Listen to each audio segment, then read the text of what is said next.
Hello viewers, Poppy's ওয়ার্ল্ডে আপনাদের সবাইকে স্বাগতম জানাচ্ছি। আশা করছি সবাই ভালো আছেন। অনেকদিন পর একটা ভিডিও আপলোড দিচ্ছি। বিশেষ একটা সমস্যার কারণে আমি ভিডিও আপলোড দিতে পারিনি, তো ভাবলাম আজকে একটা ভিডিও, ছোটোখাটো একটা ভিডিও শেয়ার করি আপনাদের সাথে। আশা করছি আজকের এই ভিডিওটি আপনাদের ভালো লাগবে। আজকে আমাদের ইলিশ মাছ বাজার করে এনেছে। তো ইলিশ মাছগুলো তেমন একটা বড়ও না, আবার ছোটও না।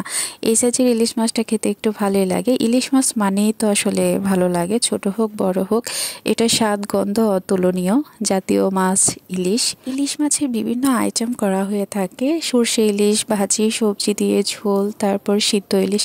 আমার কাছে সিদ্ধ ইলিশটা কেন জানি খুবই স্বাদ লাগে, খুবই অপূর্ব লাগে খেতে। খুবই সিম্পলভাবে রান্নাটা করা হয়, সব মশলা দিয়ে, কালো জিরে ফোড়ন দিয়ে, কাঁচামরিচ দিয়ে ভাপে রেখে তারপর শেষ বেলায় যখন দারচিনিটা দেওয়া হয়, খুবই টেস্টি লাগে গরম ভাতের সাথে খেতে। ধন্যবাদ সবাইকে ভিডিওটি দেখার জন্য।